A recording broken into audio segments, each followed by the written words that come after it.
ndabahaye ikaze mwese hano ariko by'umwihariko mwene wacu umushiki wacu Agnes. Und wir bedanken uns für euch alle. Kandi turabashimira mwese. Wir haben Besuch, einen Gast. Turafise umushitsi. Ein Gast. Entschuldigung. Turafise umushitsi. Und dieser Gast ist gekommen, uyu mushitsi yaje Schuld zu zahlen.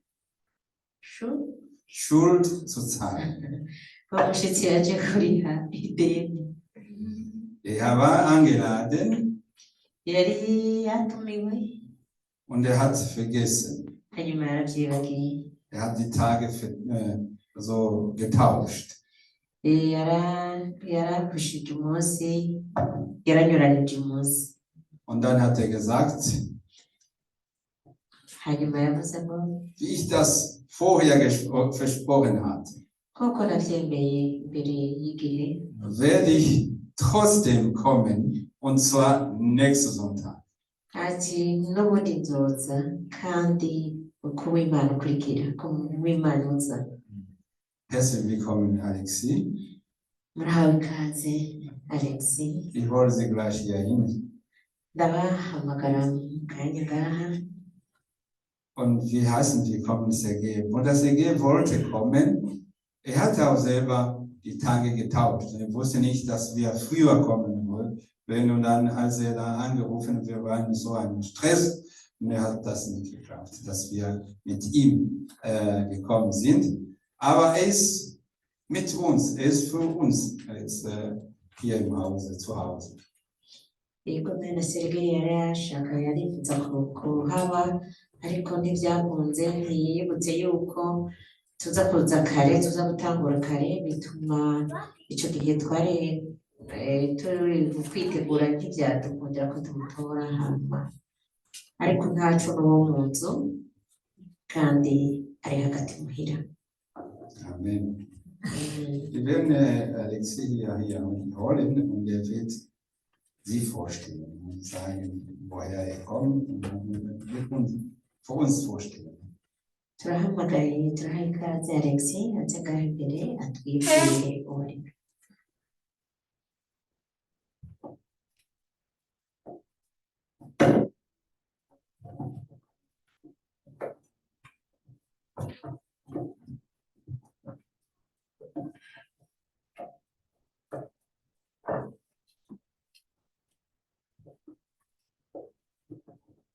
Yesu nashimwe. Amen. Jesus sei gepriesen. Abaramukije mwese mu izina ry'Umwami wacu Yesu Kristo. Im Namen Jesus Christus. Nkuko pastor yavuze, ashimiye Imana kuba ahantu. Wie Pastor gesagt hat, ich danke Gott, dass ich hier gekommen bin. Ndanezerewe mu mutima, nta nuko nigirishije umutima wanjye uranezerewe. Ich bin wirklich, ich mache das nicht als Spiel, das ist echt. Nkuko pastor yavuze, nitwa Alexi Nijimbere. Mein Name ist Alexi Nijimbere, wie Pastor gesagt hat. Ndi umupapa afite umugore umwe n'abana bane. Ich bin ein Vater mit einer Frau verheiratet und 4 Kinder. Aho aho bita Rottenburg ni mu karere ka Hannover. Ich wohne zurzeit in Rottenburg, das ist eine Gegend von Hannover. Nari mfise ubutumire itariki 9 ariko birancanga. Ich hatte eine Ladung am 9., aber ich habe mich vertraut. Ndabihuza ari itariki 16 sinzi ingene byagenze. Und dann, ich habe im Kopf 16 hineingetan und ich weiß nicht, wie das gekommen ist. Ariko icyo nagiye kubona ikintu cyose gifite igihe cyacu kandi kigira igihe cyashimwe. Was ich dann gemerkt habe, es gibt eine Zeit für alle Dinge. Ndashimiye Imana kuba ngaha rero. Danke Gott, dass ich hier bin. Pastor nahora ndamwumva ku telefone ntabwo yambure n'amaso yanjye. Ich habe schon von Pastor am Telefon gehört, aber ich hatte ihn noch nicht gesehen. hariho na bene data ngaha tuzinanye nasanze nzi ko ngaha nta muntu ndahazi ariko nasanze ndabazi. Hier gibt es Geschwister, die ich hier vorgefunden habe. Ich wusste nicht, dass die hier sind. Bashimye Imana rero kubaha ahantu Imana iri kwizera ibahumurisha neza. Amen.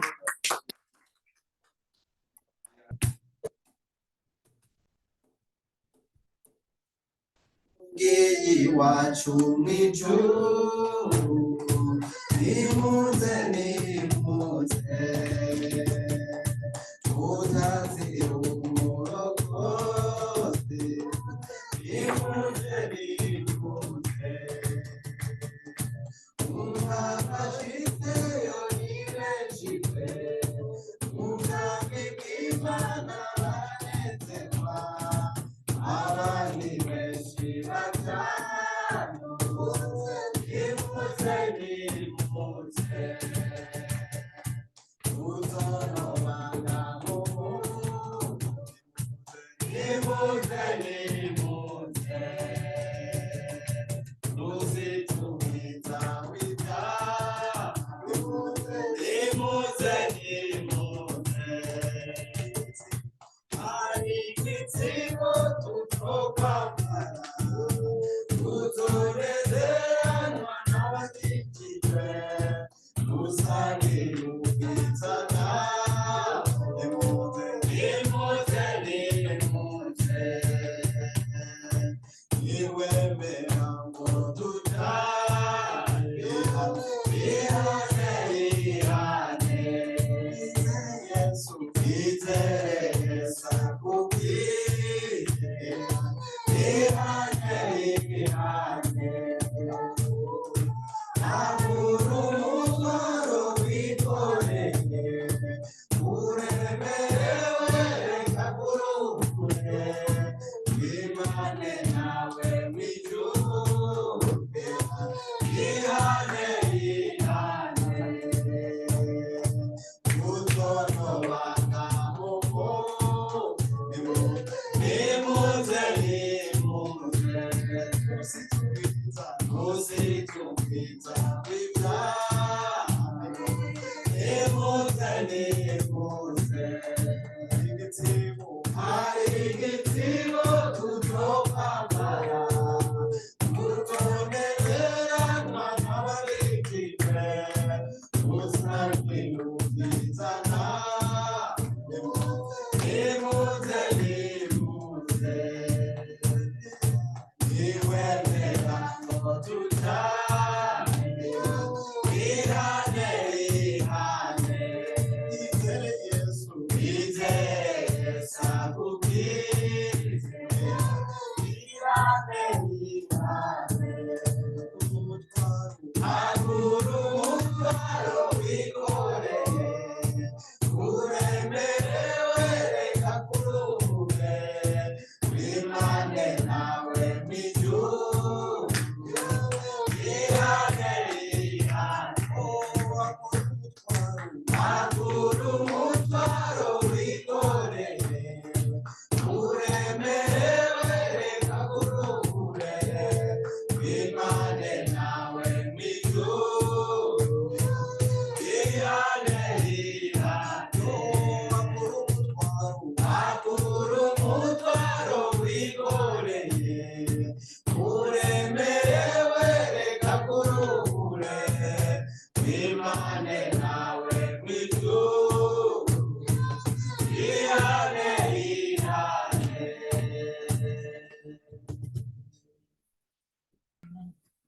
Mana tuguhaye icyubahiro tugushimiye kugira neza kwawe turi muri kino kibanza kugira ngo ushobore kuduhugura kuko ijambo ryawe iyo rije riza kudutoza indero kugira umwana w'umuntu aba umuntu akomeye aba umuntu ageze tuguhaye icyubahiro Mana tugushimiye ko twashitse muri kino kibanza kugira ushobore kutweza impwemu yacu ubugingo bwacu ndetse n'umubiri kuri wa munsi biza bisange bitagirwa umugayo Mana turi muri kino kibanza rero kugira ngo ushobore kutweza ushobore kutwoza ico byose dushobora kuba twazananye.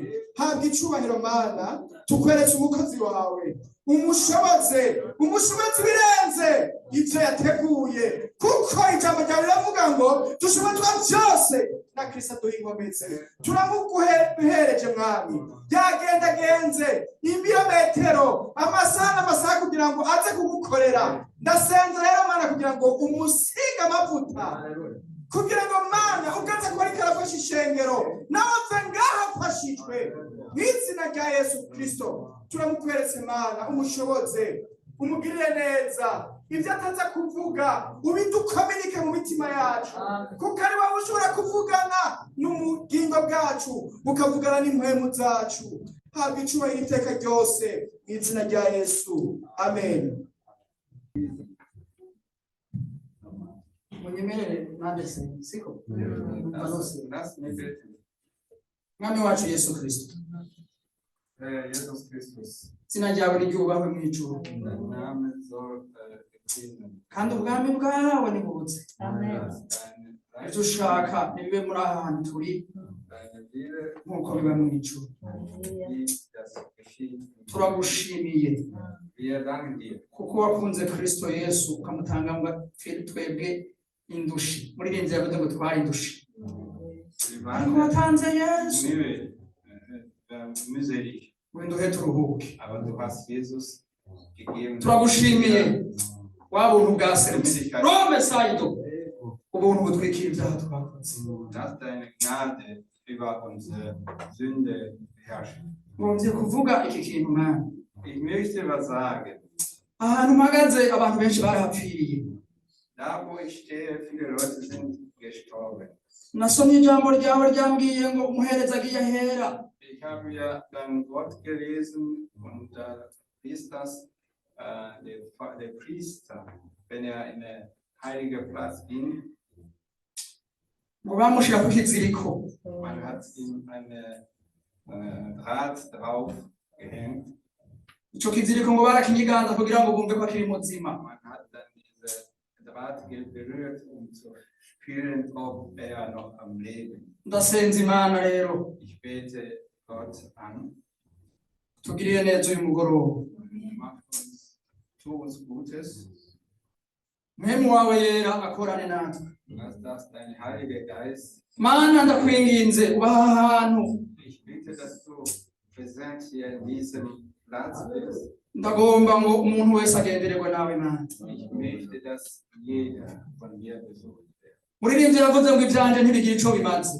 Ein Sänger hat gesagt, was mir gehört, hat keine Bedeutung. Yavuze ngo ndaba ku musaraba gusa. Was für mich wichtig ist, der Kreuz. Umusaraba wawe wadupfiriyeho, Der Kreuz, wo du dran niwo twizeye wonyene. allein kann der Kreuz glauben kann. Urakoze mu izina rya Yesu Kristo umwami wacu. Danke im Namen Jesus Christus, der Herr. Burya rero reka ndababwire ikintu. Lass mir euch was erzählen. Iyo Imana yaje umuntu wese arabyumva, siko biri? Wenn Gott gekommen ist, jeder spürt das. Iyo twumaniwe nabwo nyine umuntu arabyumva, siko kuri? Wenn auch nicht dran sind, dann jeder spürt das doch. Yesu abahetse. Ndanezerewe mu mutima, Gesegnet von Jesus, ich bin froh im Herzen. hariho ukuntu iyo Imana ikunezereje igushirirako na bonisi. Wenn Gott dir Freude machen möchte, der gibt ja auch dir einen Bonus.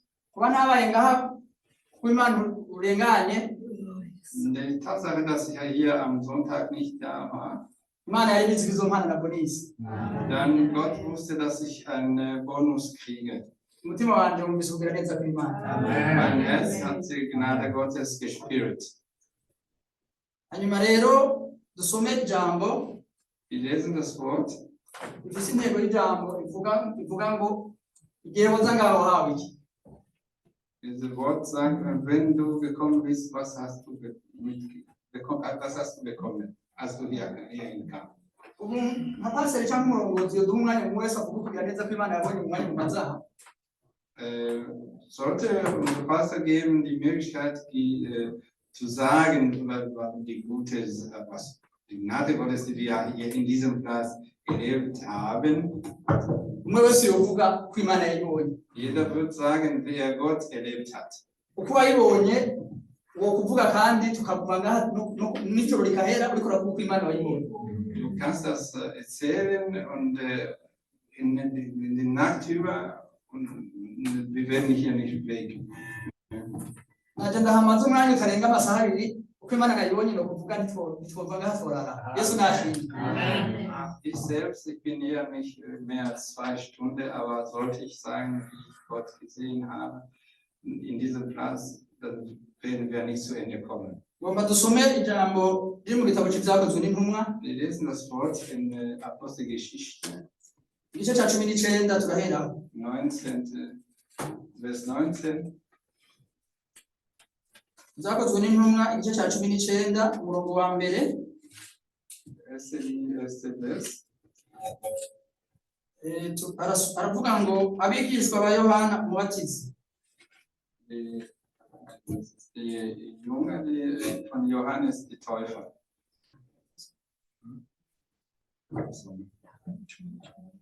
Maze yakora kiri Korinto. Als Paulus, Maze yakora akiri Korinto, Paulo aca mu bihugu byo haruguru, ashika muri Efeso asanga y'abigishwa bamwe. Arababaza ati mbega mwarahawe mpemu yera igihe mwizeye? Baramwishura bati ntitwari bwanavyumve yuko mpemu yera yatanzwe. Baramubaza bati none babatije umubatizo ki? Ati umubatizo wa Yohana. Paulo ati Yohana yabatije umubatizo wo kwihana, abarira abantu ko bakwiye kwizera uzoza hanyuma yiwe ni Yesu. Bavyumvise babatizwa mu izina ry'umwami Yesu. Paulo amaze kubarambika ku biganza, mpemu yera baza ko bavuga izindi ndimi bavugishwa n'Imana.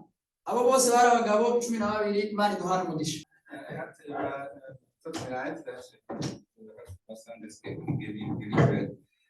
Hat diese Geschichte erzählt, wo der Apostel gefragt hat, welche habt ihr den Heiligen Geist bekommen? Und er sagt, nein, wir haben von der Taufe von Johannes bekommen und wir wissen nicht, dass der Heilige Geist gegeben hat. Es geschah aber, während Apollos in Korinth war, dass Paulus, dem höher geliebt durchgezogen nach Ephesus, sprach zu ihnen, habt ihr den Heiligen Geist empfangen, als ihr gläubig wurdet? Sie aber antwortete, wir haben über 2 Männer geredet. Da gab es Apollos. Das war eine Theologe, eine Jude, die Theologie studiert hatte. Apollo yabaye umugabo yize ivyo vyanditswe, amenya amategeko y'Ubuyuda, amenya no kuvyigisha, ariko ntiyari bwabatizwa kuri mpemu yera. Yesu ashimwe. Apollo hatte Theologie studiert und wusste auch, er konnte das auch lernen, aber er hätte den Heiligen Geist noch nicht empfangen. Aya majambo twasomyemo umugabo yitwa Paulo. Wir haben auch über einen Mann, der Paulus hieß. Paulo ngo ico gihe yari muri Antiochia. Diese Zeit war er in Antiochus. Avuye Antiochia aja ahitwa Siriya. Dann ist er nach Syrien hingegangen. Avuye Siriya aja ahitwa Efeso. Und dann von Syrien nach Ephesus. Ageze muri Efeso ngo bamubwira amakuru y'umugabo yitwa Apollo ariko aravuga ubutumwa. Dann, als er dahin gekommen ist, dann hat er von Apollos, der gepredigt hat.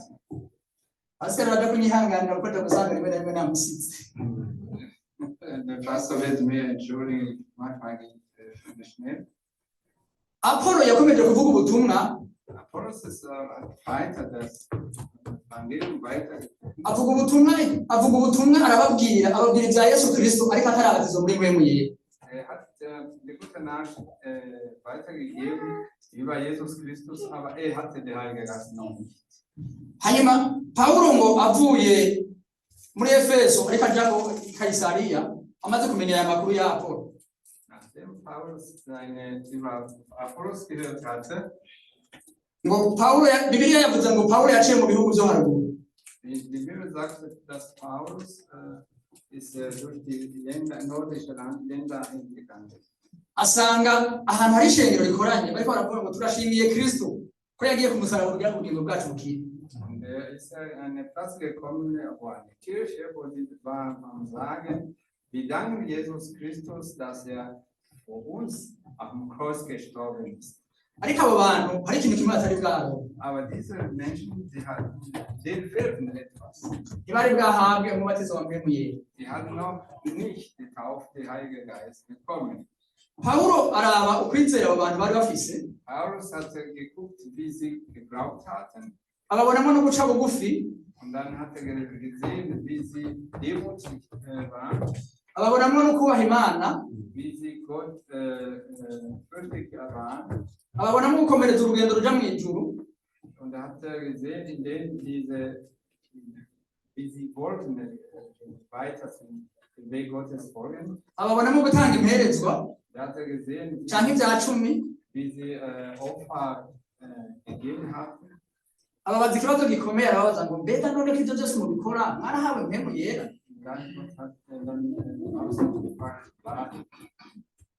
Meine Frage ist, weil ihr alles tut, habt ihr den Heiligen Geist empfangen? Igihe mwizera mwarahawe mpwemu yera. Als ihr geglaubt habt, habt ihr den Heiligen Geist empfangen? Ngo havamo umugabo umwe aravuga ngo ntitwari bwanavuge ko mpwemu yera yatanze. Ein Mann hat geantwortet und gesagt, wir haben noch nie gehört, dass der Heilige Geist gegeben wird. Pawulo ngo aramubaza ati none mwarakijwe ubatizo uwuhe? Paulus hat gefragt, welche Taufe habt ihr überhaupt bekommen?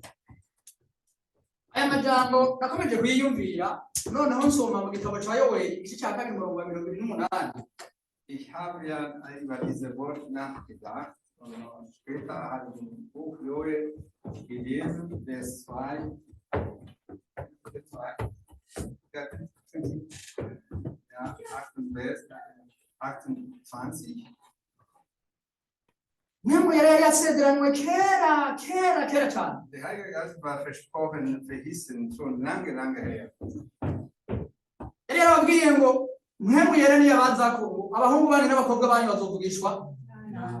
Ngo n'abatama n'abatamakazi bazorota inzozi. Yesu nashimwe. Der Heilige Geist wird zurückkommen, dann Töchter und Söhne werden Prophetie aussprechen und auch die alten Leute, Männer und Frauen werden auch Prophetie aussprechen. Mpwemu yera yari mu muntu. Wenn der Heilige Geist in einem Mensch ist, Ntabwo umuntu yiganyira. Yesu nashimwe. nein, ist nicht am Jammern. Mpwemu yera yaba mu muntu. Wenn der Heilige Geist ist in jemand, Ibintu byose birashoboka. alle Dinge sind möglich. Mpwemu yera yaba mu muntu. Wenn der Heilige Geist in jemand Hari ikintu kimwe nibutse. ich habe an eine Sache mir erinnert. Nabatijwe mu bushobozi bwa mpwemu yera mu 2002. 2002 bin ich in Ico Heiliger Geist gihe getauft. nari mu mabanga. Diese Zeit war ich in Aho Mama, umuntu yahegukiye ntashobora kubyibagirwa. wo man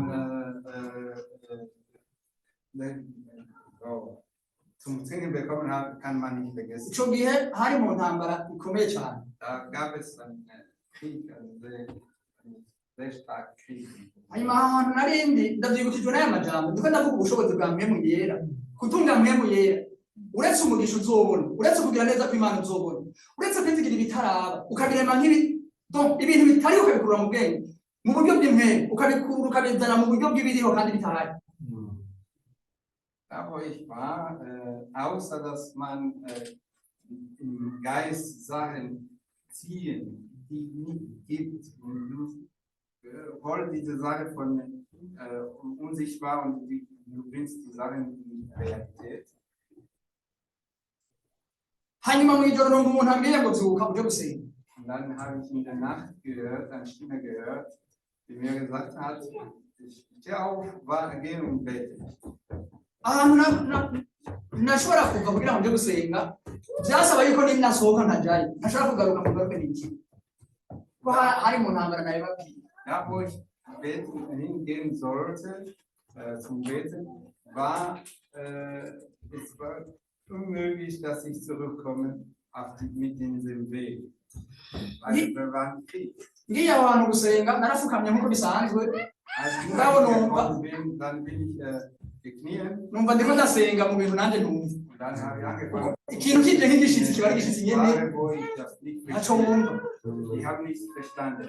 noneho narasenze ntegiye gusenga Als No. ich gebetet habe, nsa nkaho umenga ni igihuzu kimbiye ku maso nimvira ingene nahasohotse ntabyibuka ariko mugabe rero kunsaba nasohotse mu buryo bw'intebe mugabe yasaba kwinjira mu buryo bw'umubiri kuko ubwenge bugarutse narabonye nta hantu nasohotse sifa kuri iki als ich dann mein Gebet zu Ende gebracht war, so wie etwas von meinem Auge weg.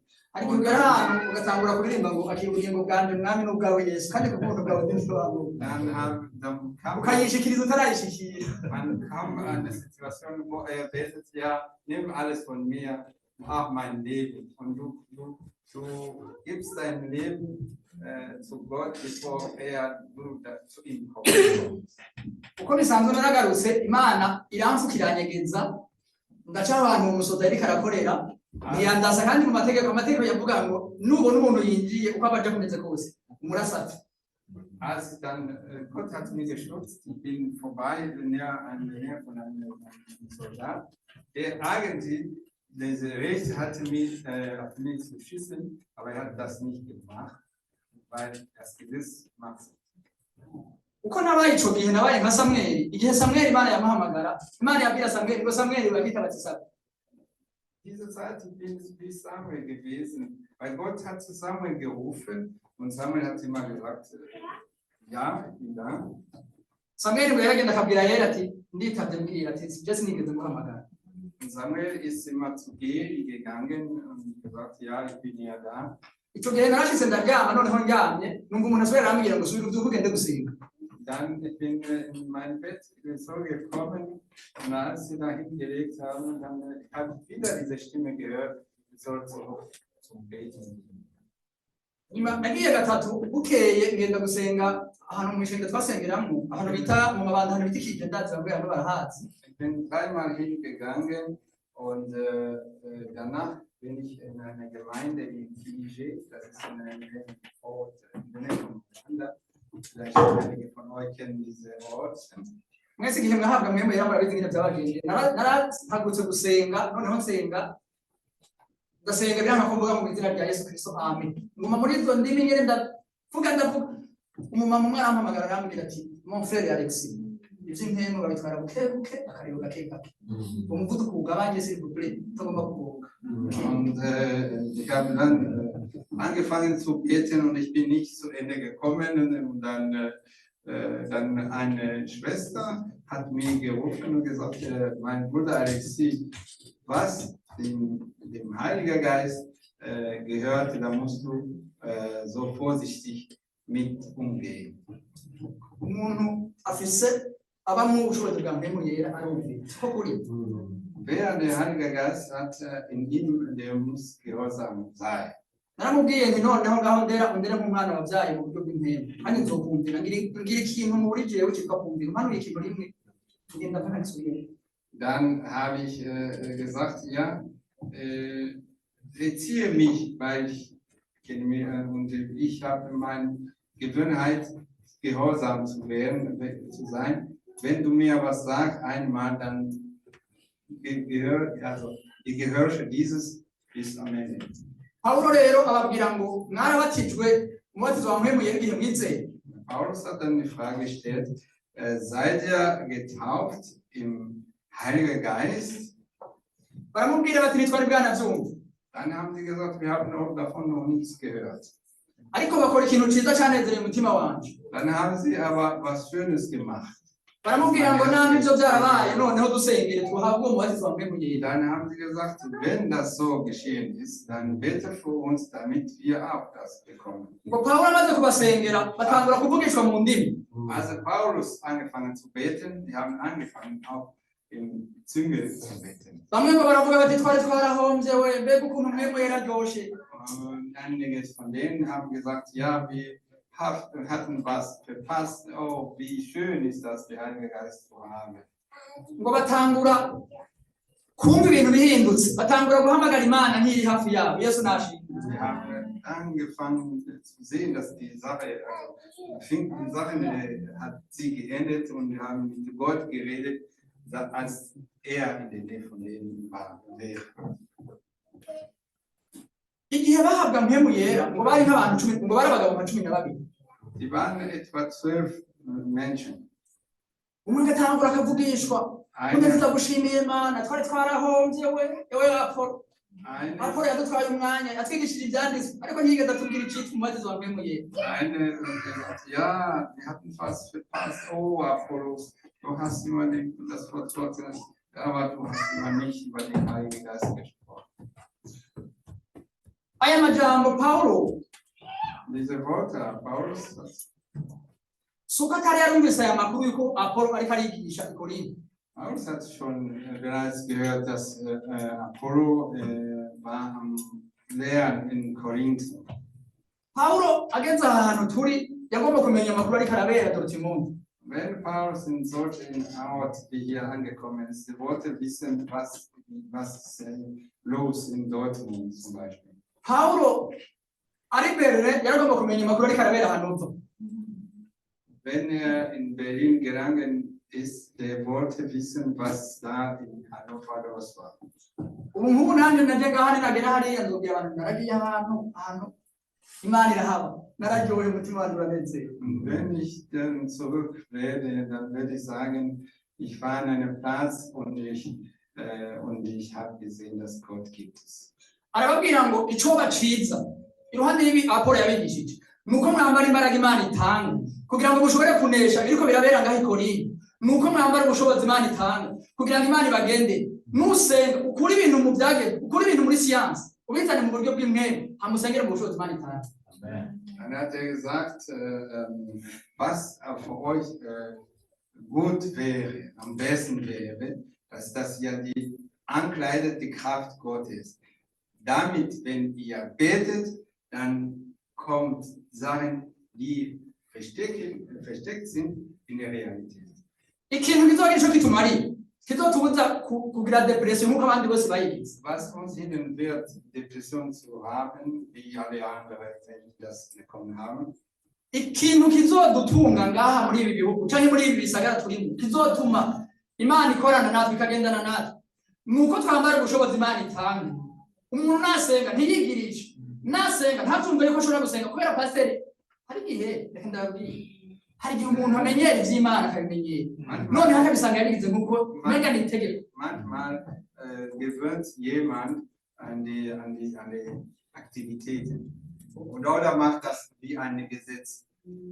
uyu muvyeyi aje kuntabara ntunge kuko hari ubwo bano bafise ibintu vyinshi ngomba bakubwira rimwe ariko nisanga nyene nuko nyene kugize indimi nyene zitegereza kuziga ku ntabwo tugire gute n'ubuda nzogaruka kandi ko kuri kidagi nanje hanyuma tubwiye niruhuka mutama je ndabikora vyose Yesu nashimwe amen Paulo nta kindi kintu yasavye aba bantu b'i Korinto yabasavye ngo ikintu cobagira ico kibamariye ni mwambara ubushobozi Imana itanga kugira ngo mushobore kunesha ibyaha biba muri iki gihe kuko igihe cya Paulo ibyaha byari bihari nk'uko n'uno munsi bihari Yesu nashimwe Ja, Paulus hat gesagt, was für euch am besten wäre, dass ihr ankleidet, der Heilige Geist, damit ihr gegen die Sünde, die jetzt herrscht, gewinnen können. Da gab es eine Sünde, wie auch jetzt gibt es. ngo amaze kubasengera baranditse ku biganza ngo buzura ubushobozi bwa mpemu yera batangura kuvugishwa Als für die gebetet haben und die Hände aufgelegt haben, die waren gefüllt von der Heilige Geist und haben angefangen, in die Sprache, in Zunge zu reden. Imana twese ituzuza ubushobozi bwa mpemu yera kugira ngo dushobore kuvugisha Gott uns erfüllt mit der Kraft der Heilige Geist, damit wir also in der Sprache, in der Zunge sprechen können, in dieser Zeit. umuntu twazananye namwe ndamubwira amajambo nibutse igihe Sawuli yari mu gihe cyo guhamba Dawudi ngo yigeze gutuma abantu ngo bagende kumufatira Dawidi ngo bamumuzanire Sawuli amwice Ich habe mich unterhalten mit jemandem, der hier hinkam, und habe ihm erzählt über diese Geschichte, wo Saulus und König Saul mit David gekämpft hat. Er hat gesucht, David zu töten. und er hat jemanden geschickt, ihn zu fassen und zu ihm zu bringen, damit er ihn tötet. ayo majambo mwarayasomye reka mvuge ikintu Sawuli yakoze. Sawuli amaze gutuma abantu bakagenda gufata Dawudi bakamusanga i Nayoti Rama, abo batuma bose ngo barashikayo bakavugishwa. Als Saul dann die Leute geschickt haben und die haben David in Nayoti Rama gefunden. Und jeder, der dahin gekommen ist, hat angefangen, in Zunge zu sprechen, also zu prophezeien. Ni ukuvuga abo yatuma bose bashikira i Nayoti Rama bagasenga bati turagushimiye Mana, warakoze Mana, uhabwe icubahiro, Dawidi turavyibagirira tuzahita twibuka, wakoze kutuzana, bakaja mu bushobozi bw'Imana bakavugishwa. Misiyo yabajanye bakayibagira, noneho bagatangura guhimbaza Imana kuko yari yabagendeye. Yesu nashimwe. Amen. Imana itugendere mu izina rya Yesu. Dann, als sie da hingekommen sind, haben angefangen, Gott zu preisen. Oh, danke Gott, dass du uns hier hingebracht hast. Wir haben vergessen über David und danke, dass du uns hier hingebracht hast. Das heißt, Gott hat die besucht. Sawuli amaze kubona ko betumye bose batagarutse, wenyene yarigiriye ngo agikandagije ukuguru ku musozi w'Irama, batangura kuvugishwa, ngo afata umunsi aravugishwa, akesha n'ijoro aravugishwa, kuko Imana yamugendeye. Misiyo yamuzanye yo gufata Dawidi arayibagira, none haje mu bushobozi Imana itanga, kuko yuzuye ubushobozi bwa mpemu yera. Ni naho havuye ijambo rivuga ngo mbega na Sawuli ari mu bavugishwa n'Imana. Als Saul da gesehen, dass keine kommen zurück von seinen Leuten, er ist dahin selber gegangen. Aber als er in Rama angetroffen ist, hat er angefangen zu prophezeien und den ganzen Tag zu prophezeien. Da hat er vergessen über David. Und dann hat man gefragt, ach, Saulus prophezeit auch.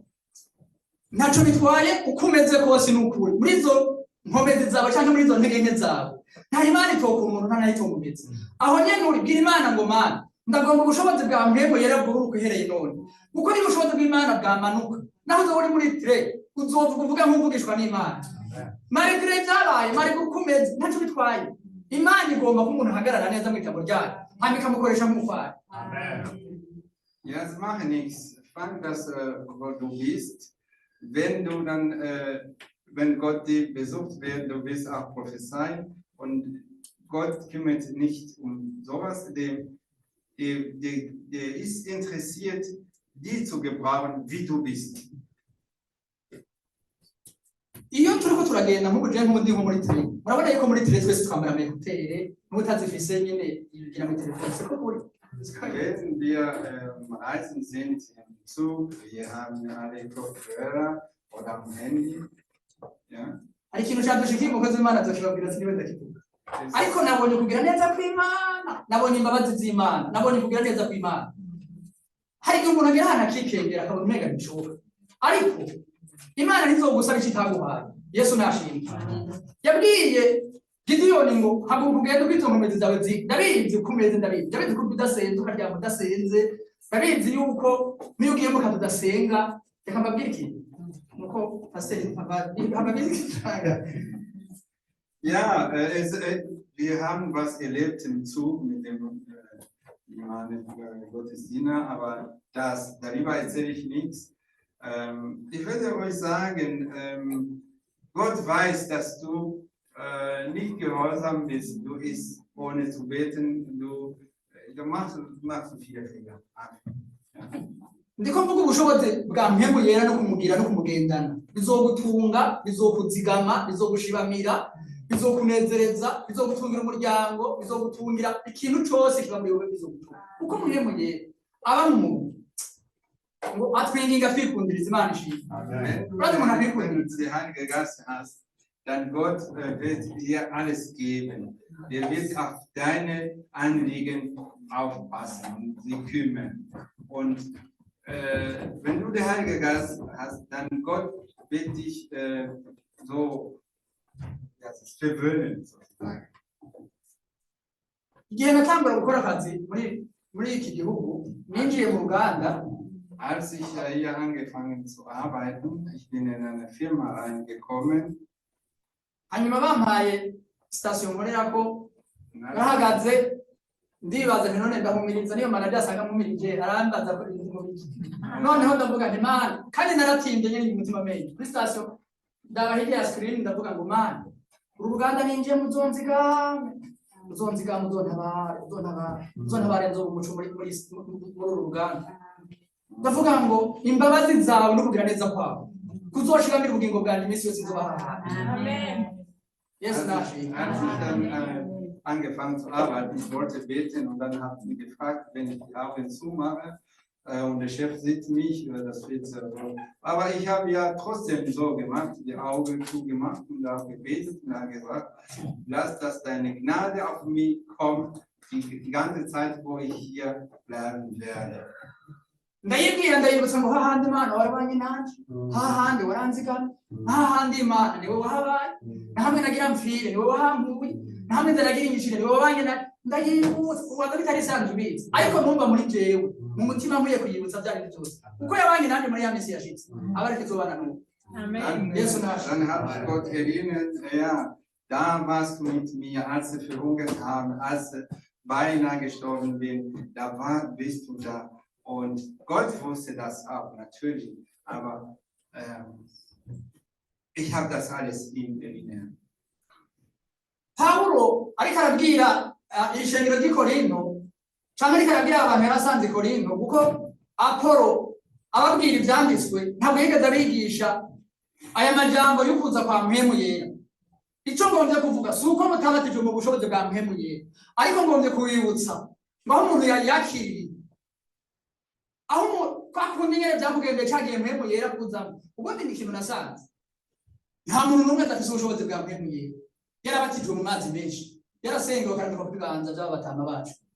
Wenn du so Gebet mit Handlegen und Wasser getauft bist, dann hast du auch den Heiligen Geist. Mpemu yera ikintu akora mu bugingo bw'umuntu namugereranije n'amavuta ya hydraulique y'imodoka. Abantu benshi mwanyonze imodoka amavuta ya hydraulique afasha vora koroha agafasha amapine gukata kugira ngo vora ije gukata bitagoranye. Aya mavuta ya mpemu yera ikintu afasha umuntu amufasha guca bugufi, amufasha kwibuka gusenga, amufasha kugambukira uburongozi, amufasha kunezereza umutima w'Imana. Yesu nashimwe. Der Heilige Geist kann ich vergleichen mit Öl im Auto. Der Öl im Auto hilft das Auto zu drehen und die Reife, und das wird viel einfacher, das Auto zu bedienen. Und wenn du dann der Heilige Geist, wirst du gehorsam bist, du wirst sanft werden und wirst beten, schaffen und du wirst auch das beten wollen und Gott gehorsam oder flüchtig sein. Uyu mugoroba rero nashatse dusenga Imana. Diese Abend möchte ich, dass wir beten. Dusenge twinginge Imana twibwire ngo Mana naho biruko ibyatugoye ntibyabuze Mana. Wir werden Gott beten und sagen, es gab Sachen, wo wir nicht geschafft haben. Ibyo tutakoze twakagombye kubikora ntibyabuze. Was wir nicht gemacht hatten, was wir eigentlich machen sollten, gibt es noch. Winginge Imana wibwire ngo Mana naho biruko ndagomba kuva ahantu ndi untambutse naho ibintambire. Sag Gott, ich möchte meinen Platz verlassen und dann Schritte nach vorne machen, auch wenn nur eine Schritt wird. Ahantu turi Da wo wir sind jetzt, turagomba gusenga Imana guhindura imitima y'abantu benshi. wir wollen beten, damit Gott verändert das Herz von vielen. Ariko ntuzoshobora gusengera abandi nawe ubwawe udashobora kwisengera. Du kannst nicht beten für andere, wenn du selber nicht beten kannst. Namba wemeranya nanje ndagomba uyu mugoroba twinginga Imana. Wenn du mit mir einverstanden bist, dann wir wollen Gott beten jetzt. Dusengere muri ya ndirimbo ivuga ngo Mwami tuma mpemu yera nonaha. Dann werden wir beten mit dem Lied, der sagt, Gott, schicke deinen Heiligen Geist jetzt gleich. Nta kindi Imana ishaka nukwemera intege nke zacu gusa tukemera ko byatunaniye kuko jewe hari ibyananiye ndabizi sinovuga ngo byose ngo nabisho hari ibyananiye ariko uhagarare mu gishingo cyawe navuga uti Imana hari ibyananiye nari gukora hari ibyo nari gukora ntakoze, untabare Mana, untabare mbigire imbabazi, unkoreshe ubushobozi bwa mpemu yera amaze kuza, uzokora n'ibyo utari woshoboye gukora, uzobikora kuko mpemu yera azogushoboza, aguhe kurinduka, kuko nta kindi kintu cyafashije intumwa za mbere. Bari bafise ngo mpemu yera gwe bafasha ngo guhagarara bashize amana, bakavuga bati Kristo umwe mw'abantu niba yakoze ibintu byose mubona biriko biraba ngaho, ntabwo twaborewe, ntabwo twataye umutwe, ariko mpemu yera yaraje kuko Kristo yari yaramudusezeraniye. Wenn wir beten, damit wir wissen, dass wir nicht alle korrekt waren in alle Schritte, und wir werden Gott beten, dass er uns diese Fähigkeit gibt, dann, dass der Heilige Geist in uns kommt, damit wir sehen können, wie die Jünger Jesu, die gestanden sind, und die haben gesagt, der Jesus, der ja gekreuzigt haben, ist derjenige, der macht alles, was ihr jetzt gerade seht. Ariko uyu mugoroba nagomba dusenge. Diese Abend wollte ich, dass wir beten. Iyo umuntu ariko arasenga cyangwa iyo umuntu agiye muri we indani akindira muri we mu bubiko bw'iwe indani. Wenn jemand am Betten ist oder kommt in innere reinkommen, ja. Arumva aho byamunaniriye cyangwa aho byangiye. Sieht, wo das hakt, wo das nicht geschafft hat. Arumva aho yagiriye intege nkeya. Wird verstehen, wo er nicht geschafft hat. Arumva aho yacumuriye cyangwa aho yagiriye intege nke bikamugora, arahumva. Der wird spüren, wo er gesündigt hat. Nagomba rero uyu mugoroba twinginga Imana, tuyibwire ngo Mana turagomba gukora, turagomba kugera aho turabuka twishimiye. Ich möchte, dass wir beten und sagen, Gott, wir wollen arbeiten, bis du auch für uns sagen, ja, du bist glücklich wegen uns. Hari igihe umuntu abona nk'ikintu ariko ukagikwega ukagishyira mu bwenge ukavuga ngo Mana yabona n'indi ngabire yo gukoresha ibitangaza cyangwa yo kumenya ibintu biba mu bantu, uyu muntu nari kumubwira ngo ntabwo kugenda ukwizera kwawe kuragukijije. Yesu nashimwe. Manchmal gucken in eine Situation und sehen, oh, hätte ich die Kraft, das zu machen, ich würde beten für diese Person und sagen, steh auf und dein Glaube hat dich gerettet. Es gibt keine bessere Freude, als zu jemand zu sagen, Gott hat mir gesagt. ahita avuga ati none uyu muntu ko tutanazinanye cyangwa tudasangiye na byose murabibona ibi bintu byanje abimenye gute. Dann wird die Person die Frage stellen, diese Person kenne ich nicht und sie weiß von nichts von mir. Wie kennt er was meine Situation? Ariko kuko mwemu yari yabuguhaye ukabivuga noneho agahita asa nkaho yikanguye mwitiro akakubwira ngo nsengera kuko nsanze Imana ikorana nawe. Yesu nashimye. Aber als der Heilige Geist dir gegeben hast und dann diese Person wird sagen, ja, bete für mich, weil der Heilige Geist dir gegeben hast. Uyu mugoroba nagomba twinginga Imana rero tuyibwire ngo Mana turagomba kudukoresha Mana tugirire ubuntu. Wir beten und sagen, Gott, wir bitten, dass du uns gebrauchen. Nagomba ndabasaba mwigore duhaguruke turirimbe ijya ndirimbo. Wewe uririmbe uri kuringinga Imana ibwire ngo Mana urutse ubushobozi bwa mpemu yera bumbemo. Nongere numva ijwi ry'Imana ukundi. Sag, dass Gott schicke deine Kraft, der Heilige Geist, die Kraft der Heilige Geist in mir. Abamama iyo bibungenze barabizi, iyo umwana mu nda atari karakina arabyumva akagira n'uruhagarara. Wenn die Frau schwanger sind, wenn das Kind nicht am Bewegen ist, die fühlen das und sie sind in Unruhe. Mpemu yera niyongere yikine muri wewe kugira ngo umenye ingene uganira n'Imana ukundi gushasha. Lass der Heilige Geist in dir sich bewegen, damit du weißt, wie du mit Gott reden kannst. Oh, Mwami Yesu, Amen.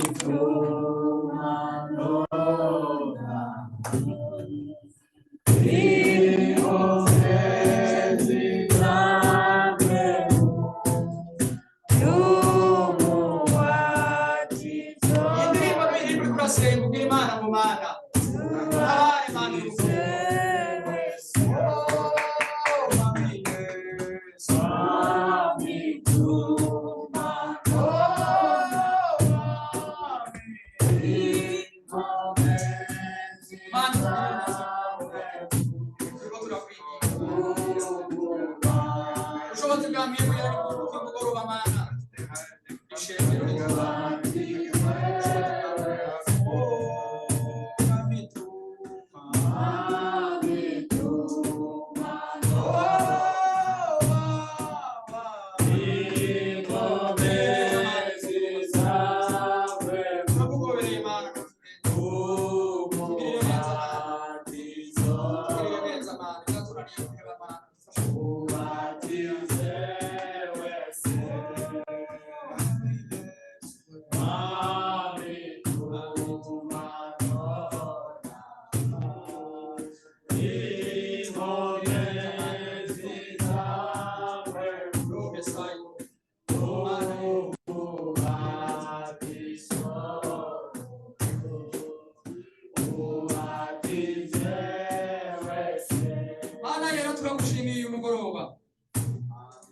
unezereze imitima yacu mana uhumurije imitima yacu imitima yacu yakunezerewe imitima yacu guciriye bugufi mana imitima yacu yakurindiriye imitima yacu yakurindiriye Muririmbyi yavuze ngo mana muko bafasha abasogokuru avuga ngo bari kudufasha natwe uyu mugoroba urasenze Imana uyu mugoroba mana dutabare mana dutabare ubushobozi bwa mpemu yera nibwuruke mana yo mwijuru ubushobozi bwa mpemu yera uzodutinyisha icaha uzotubuza gukora ivyaha uzodushoboza kuvuga ubutumwa uzodushoboza kuririmbira Imana uzodushoboza guhagarara neza mana dutabare mana dutabare mana dutabare mana Rome saido dutabare mana dutabare mana dutabare mana dutabare mana umugamba ari ngaho umutabare umugabo ari ngaho umutabare umusore ari ngaho umutabare umukozi w'Imana ari ngaho umutabare kandi utabare mana tukwegamiye turinduwe tugomba kwintege mw'izina rya Yesu Kristo mana tugirire neza niwe batwizeye mana ntabwo atari Yesu yo tugomba tugirire neza mana ubushobozi nibwuruke ubushobozi nibwuruke ubushobozi nibwuruke mw'izina rya Yesu Kristo ineza y'Imana niyuruke mw'izina rya Yesu Kristo ingabire z'Imana nizongere zifurwe mw'izina rya Yesu Kristo ingabire z'Imana nizongere zikore mw'izina rya Yesu Kristo ingabire z'Imana nizongere zikore mw'ishengero mw'izina rya Yesu Kristo mw'izina rya Yesu mana tugirire neza mana tugirire neza mana tugirire neza mana tugirire neza biro wa mpemu yera ubushobozi Imana itanga mw'izina rya Yesu Kristo ubushobozi Imana itanga mw'izina rya Yesu mw'izina rya Yesu mw'izina rya Yesu Kristo ubushobozi Imana itanga nibwuruke Imana dutabare Imana nta wundi mufasha dufise nta wundi muremezi dufise ni wewe Kristo ni wewe Kristo ni wewe nyene ishengero mw'izina rya Yesu Kristo ubwacu uzotunganira Mana ubwacu uzokwanga Mana ariko mpemu wawe nahagarare muri twebwe Mana atwibutse umurimo wawe mw'izina rya Yesu Kristo urakoze Mana kutugiriye neza urakoze Mana kutugiriye neza urakoze Mana kutugiriye neza urakoze Mana kutugiriye neza urakoze Mana kutwibukije urakoze Mana kutwibukije urakoze Yesu urakoze Yesu urakoze Yesu Rome saido mw'izina rya Yesu urakoze Yesu urakoze mutanga bugingo urakoze Mana turagushimiye Mana uyu mugoroba Mana turiyugaranye tubigize kumwe n'intumwa zabikora Yerusalemu ngo bugaye imiryango ngo barasenga ngo bari bahuje umutima n'inama umuhembo ye niho yaciye aza mw'izina rya Yesu Kristo uyu mugoroba muri iki cyumba turimo Mana umuhembo yera niyongeraze atwibutse bya bindi tutacibuka mw'izina rya Yesu umuhembo yera niyibutse mugabo ari ngaha bya bindi atacibuka hamwe yagiriye intege nke hamwe byamunaniriye hamwe byankiye Mana hamwe byankiye urahibuka hamwe byananiriye urahibuka umuntu ari ngaha hamwe byamunaniriye urahibuka Mana urahibuka nanjye ndahibuka abantu bari ngaha nibibuke mw'izina rya Yesu ndakwinginze Mana umuntu ari ngaha wese niyibuke aho byamunaniriye nahibuke Mana urakoze Mana nahibuke umuntu wese nahibuke Mana umuntu wese nahibuke aho byankiye nahibuke urakoze Mana urakoze Mana mu izina rya Yesu Kristo umwami wacu. Hari aho wibutse namba, hari aho wibutse imbabazi zawe ziracari aho byangiye, namba hari icyo wibutse hahandi bari gukora byari tutabikoze, namba hari icyo wibutse kimwe bari gukora utakoze, namba hari icyo wibutse kimwe bari gusengera, hari icyo wibutse. Imbabazi zawe n'abakozi b'Imana baracahari. Niwibuka uje kubwira umukozi w'Imana nsengera aho byaranze, aha narageze naramenje, imbabazi z'Imana ziracariho. N'aya majambo y'Imana bayumvise mwese, Imana iduhane umugisha mu izina rya Yesu Kristo. Yamubwira ati ibuka none rero Mana yo mwijuru yawe turaronse inkomezi za mpwemu yera. Mana turashaka ngo izi nkomezi zikore kumwe ko zikora kurusha kuvuga ko zikora mu byuma, mu modokari cyangwa mu bindi byuma, ngo amavuta. Oh haleluya, oh haleluya. Erega umukozi w'Imana Pawulo ntiyavugiye ubusa ko baronse mpwemu yera niyo yakoze, kandi niyo ugiye gukora n'ubu ya mahoro wabuze, cya kindi warondeye ukavuga urataye nta ntego ugifise zo kubandanya gusenga. Ariko uyu umwanya bihindutse, ni umwanya turonse umwitsi rya jambo rije kudufasha. Oh Mana yo mwijuru, abene data bagiriye neza, niyo hari wacumuye umubabarire. Mana yo mwijuru turasabye Mana ngo ya maraso Yesu yasheshe ku musaraba asubira akore, ajya ngo n'ubu uracariho, n'ubu uracakomeye. Turagushima Mana, turagushima kuri abene data, turagushima kuri umunsi mwiza waduhaye. Kuberetse umwe wese mu baje hano Mana, ngo amaraso ya Yesu amutwikire. Iyo mpwemu imubemo, imwibutse bya bindi, imwibutse bya bihe byari bigoye ukabimukuramo, yongera acutse umutima wo gusenga, yongera agira umutima wo gusenga no kugushimira no kukwereka ibimubakiye. Turakweretse Mwami, turakweretse ingo zacu, turakweretse ibibondo byacu, turakweretse imiryango yacu, turakweretse ibihugu byacu, tube twifite bibiri, turakweretse ibyo bihugu mubigirire neza Mana. Umukozi w'Imana warungitse hano, turagushimiye kuko wamurungikanye ijambo ryiza niteka kugira ngo afate nta n'umwe wahaye itike, yaje kuko yahagurukijwe n'ijwi ryawe. None rero Mana turasabye ngo aho yakuye amusubirize umwe n'ibirengeye ibi. Mana turumva yuko ego ari ngaha, ariko afise n'umuryango kure, maze Mana umugire neza, umushoboze, umufase umushikire n'ibibono bishikire, kandi Mana ukore ikibereye kugira ngo urugo rube urubana kuko nico wabiremiye. None rero turagushima kubw'ibyo Mana. Uyu mukozi w'Imana ari muri babandi mu birenge byamenyesheje ubutumwa bwiza ngo bizokayangana.